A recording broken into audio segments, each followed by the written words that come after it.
So you know, we're out to dinner, we're about halfway through this date, and because I'm an electrical engineer, I go ahead and look at her and I say, I don't know, I'm just not feeling a spark. Yes, thank you. You guys have been great. Hey, this crowd is electric. Yeah, I just said that.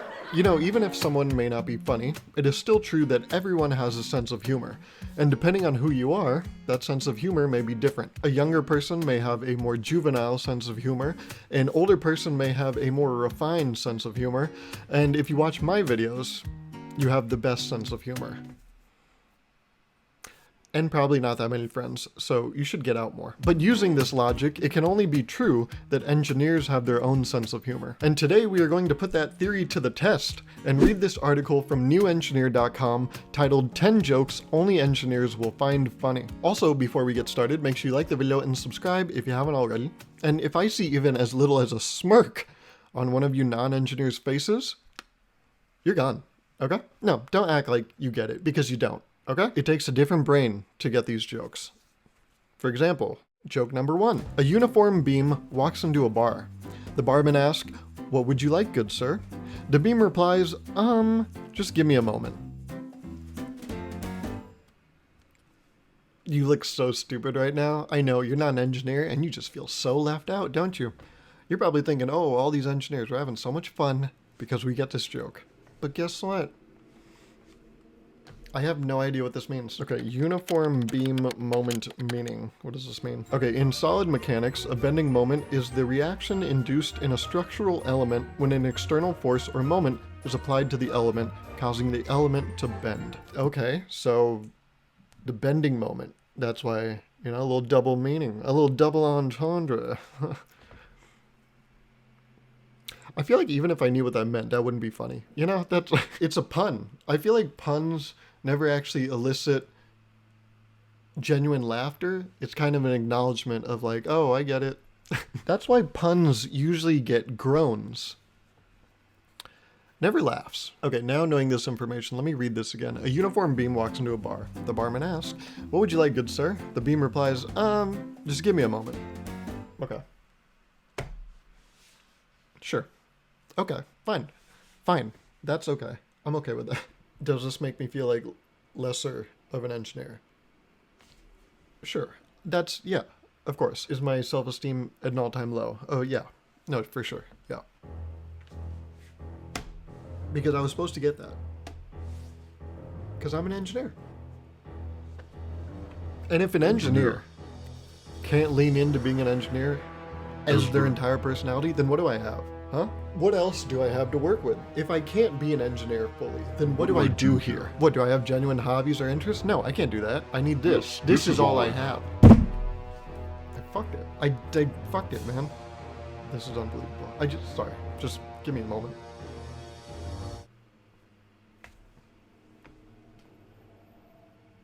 See what I did there? Redemption, baby. I'm back. I never left, actually. I always knew what I was building up to. It was a pun. And I bet you groaned. You didn't laugh, did you? No, yeah, they never do. Joke number 2. Client, how do you estimate how long a project will take? Engineer, I add the time needed for each activity, then multiply by pi. Client, why multiply by pi? Engineer, it explains why my estimates are always irrational. Okay, wow. Didn't anticipate having this much fun on a Friday. Did you get that one? That one's pretty good. That one... Oh yeah, love that one. The only reason I love it is because I understood it, and so I'm in on the joke. Have you ever noticed that when there's like a TV show or like a movie or a joke that really doesn't make too much sense, some people try to take ownership of it? They're like, oh no, I understand it. Oh, that complex thing you might not get? No, I get it. No, it's actually really simple when you think about it. No, but Gauruv, you're the engineer. Explain this joke. I would love to.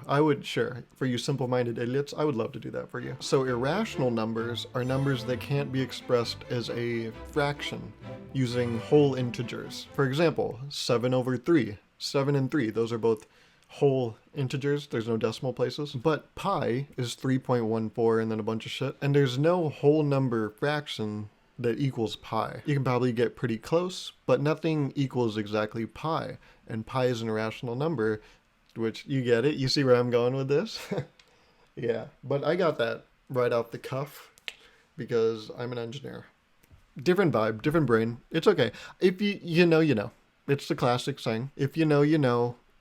If you're not in the know, you suck. It's just, I don't make the rules. Does this inflate my ego because I got that joke? Of course. Does it make sense that it does? No, it doesn't really. But, life in the world is irrational. So, oh, hey, wow.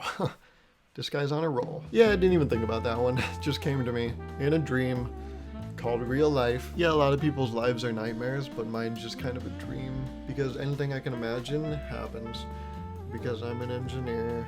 I know. Yeah, we're just built different, I guess. Yeah, it's kind of crazy. I just wake up and I'm this. I'm him. Alright, that's gross. Joke number 3. A vicar, doctor, and engineer were playing a round of golf. They got to the third tee and were delayed by people still playing the hole. The engineer lost his patience. What's going on? We've been here at least 20 minutes. The doctor nodded in agreement. The vicar saw the greenkeeper walking by and shouted to him, "How come that group ahead of us are so slow?" The greenkeeper replied, "Oh, they're all blind firemen. They all lost their sight pulling school children out of a burning building, so they can play anytime for free." Everyone was silent for a few seconds. The vicar finally said, "Oh dear. I'll be sure to pray for them. Well done on such a charitable work, good fellow." The doctor added, "Yes, well done to you. I'll make sure they get the best treatment at the eye unit in the hospital too." The engineer, arms folded, tapping his feet, said, "Okay, but if they're blind, then why can't they play at night?" You engineer.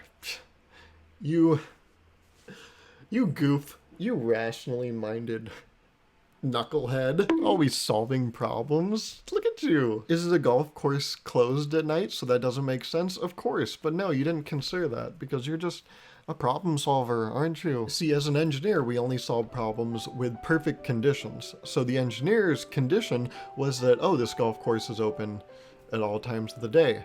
He didn't consider that, oh, this is the real world. And in the real world, you shouldn't say shit like that to a group of blind firemen. But, that wouldn't be funny, would it? It would just be sensible, I suppose. But this is a classic joke format I've seen with engineers. It's like, oh, a blank, and an engineer are met with this situation. These two think about things as a human would, and the engineer is like, well, actually, there is an answer to this question. That's a classic. That knocks him dead. It's such a interesting trope or whatever, I guess. Yeah, this whole idea that, oh, engineers, we don't think like humans. We just think, what's the best solution? I don't know. This is one of those jokes an adult tells you, and then you kind of pity laugh. You give them one of these. Oh, yeah, because, I got it. But they're never actually funny. It's just like a lot of build up to that, and you're like, well.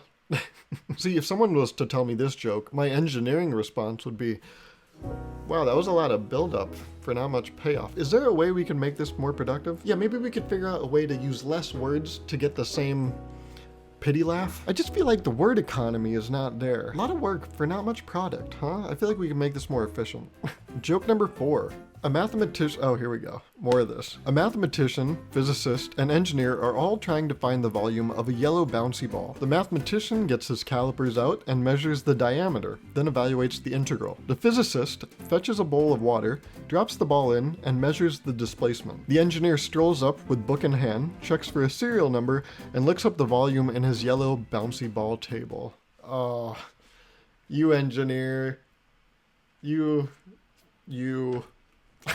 What? Okay, so we followed the same format, right? Professional 1, professional 2, and an engineer do the same thing 3 different ways, and the engineer, oh, he does it in an engineer way. Oh, what are you inefficient, dumb humans doing? I'll do it my way. The best way, may I say. But no, I do like this one, because it is true. If the answer already exists, the engineer will just go find that rather than try to figure it out for the first time. It's the old don't reinvent the wheel. And that's one thing I really do like about engineers. We're not going to do the work again. In fact, the best engineers are the laziest. They'll do the work to find the answer. Just don't ask what that work is. But this is a classic. And I get it. I get this joke because I'm an engineer. If you don't, Your little brain, I can't even see it. Where is it? Oh my god, is it somewhere in there? You have such a big head, I would think it could fit somewhere in there. It's probably bouncing around like a pinball in a pinball table, huh? You ever forget that it's even in there sometimes? But not I. The big-brained engineer. Yes, I got this one. I would attempt to explain this joke to you, but you know, I don't want to get accused of mansplaining, you know. What a culture we live in nowadays. Sorry. God, you can't say anything nowadays, huh? Joke number 5. Did you hear the one about the constipated engineer? He managed to work it out with a pencil. Turns out it was a natural log. You sick fuck. What the hell? They're saying a constipated engineer is gonna shove a yellow Ticonderoga up their anus? What? Who in any world is fishing out a poopy butthole with a pencil? God, engineers use tools for everything, don't they? No, just get in there with your finger. Hey, yo, what the fuck? That's disgusting. What the fuck? Why did my brain have me make that thought? That's out of pocket. Why? I hate this. This sucks. That one could also be on like a, 10 jokes that only mathematicians will get. Because that's a math joke. Natural log? What are you talking about? Joke number 6. There's a fire in the middle of a room and 3 buckets of water in the corner.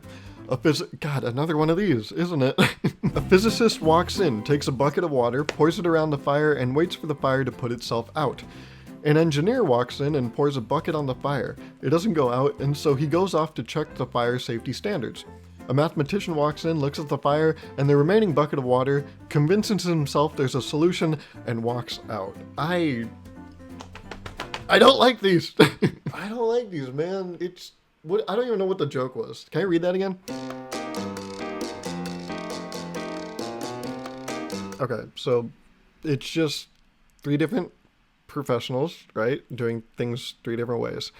I think I get them. So the physicist, they walk in, they take the bucket of water, they pour it around the fire, and they wait for the fire to put itself out. I think there's something there I don't get, but it's the idea that maybe physics takes over. Oh, God, I don't get that one. I'm sorry. But the engineer walks in, pours a bucket on the fire. It doesn't go out, so he goes off to check the fire safety standards.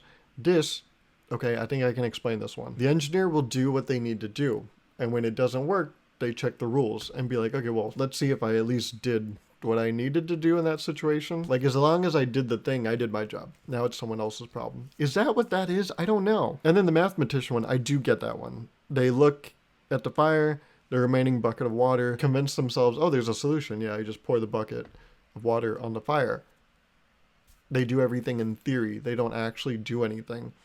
I get that one. That one, I get it. But it's just, if a joke takes this much to think, it's not funny. That's why farts are so funny. It's such a visceral thing. It requires no thought. You just hear, and it's immediately hilarious. If after you tell a joke, someone says, wait, can you repeat the middle part? I forgot what the middle part was. Maybe that'll make it make sense. That's not a good joke.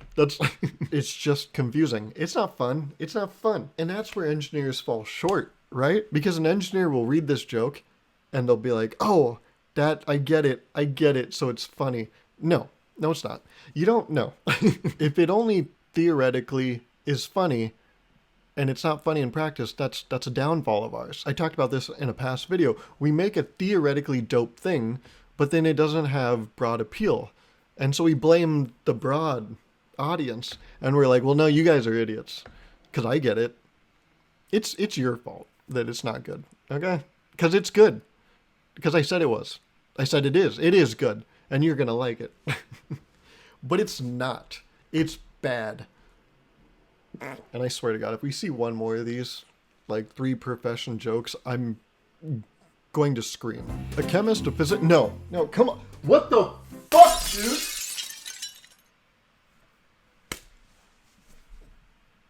Do you have no other way to make a joke?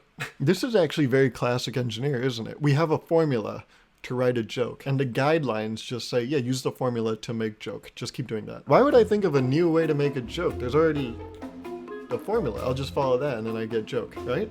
Insert 3 things, get joke. It's easy.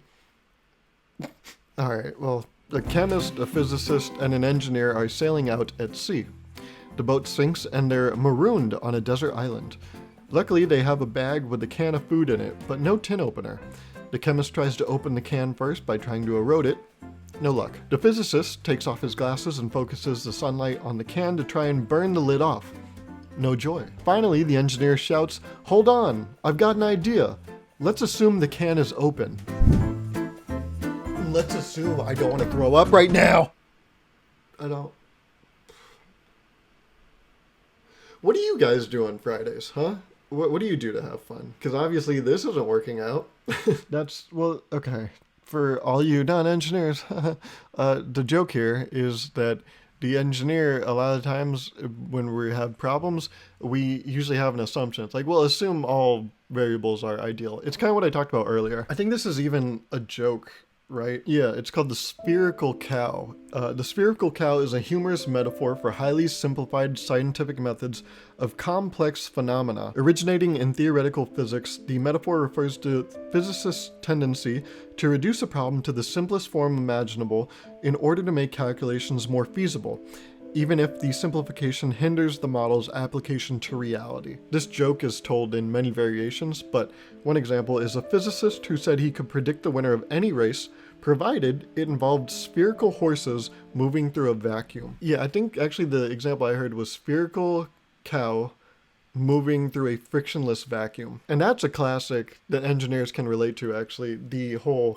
assume there's no friction. In physics, that's a godsend. Oh, I love that shit. There's like 3 top feelings in the world, right? It's like number 3 is like the dewy, beautiful morning air. The second is having like your loved one tell you I love you. And the first is saying assume the model is frictionless on a physics test. Oof. Fuck. That shit. Yeah. More of that. So that's what's happening here. It's the engineer being like, well, hold on. Assume it's open. Assume that the conditions are ideal for me. And then I can solve the problem. Sure. Yeah, I can do that. For sure. Joke number 8. A wife asks her husband, an engineer, "Darling, can you please go to the shop, buy 1 pint of milk, and if they have eggs, get a dozen?" Off he goes. Half an hour later, the husband returns with 12 pints of milk. I already know where this is going. Okay, I haven't looked at it, but I'm gonna. This can be seen as a programming joke. Actually, it's an if-else statement, right? She said, "Go to the store, get 1 pint of milk, and if they have eggs, get a dozen." So it's okay. You got it. You probably already know where I'm going. Let's say you have an input called X, right? X is equal to 1. That is the input. She's like, buy 1 pint of milk. And then it goes through this if statement, right? And it says, if store has eggs, buy 12. And it's modifying X. X is 1, but if eggs is true, X equals 12. You overwrite X equals 1 to X equals 12, and then buy a dozen cartons of milk. God damn it. Okay, so his wife stares at him and asks, "Why on earth did you get 12 pints of milk?" "Well, they had eggs." God. I wouldn't.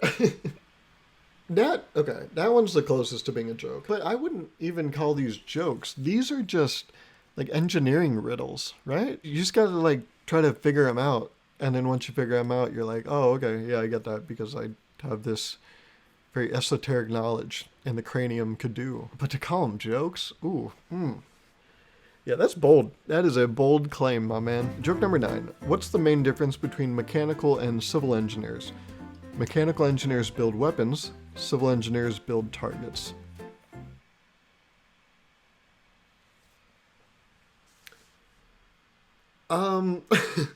Oh, wait a minute. Do they mean targets like the store? No, because it's not uppercase. Is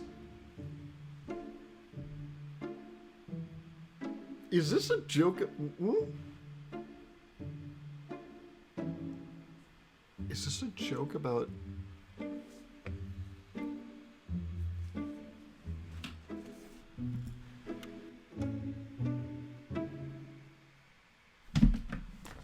Yo. Never forget, I guess. Joke number 10. Definition of an engineer. Somebody who makes precise guesswork based on unreliable data provided by people with questionable knowledge. Never wrong, likes tables. Alright, well, for all my engineers, I hope you enjoyed those jokes, and for everyone else, I assume that was just like white noise to you. I guess probably none of that made sense, right? Because it's too highbrow. And, well, you're dumb. Okay, that wasn't the best thing to say to you to get you to like this video. And I feel like there's a lot of tension between us now, so let's just get rid of all the tension, huh? Let's assume this relationship is frictionless. Yeah, right? Alright, now go like the video. Bye!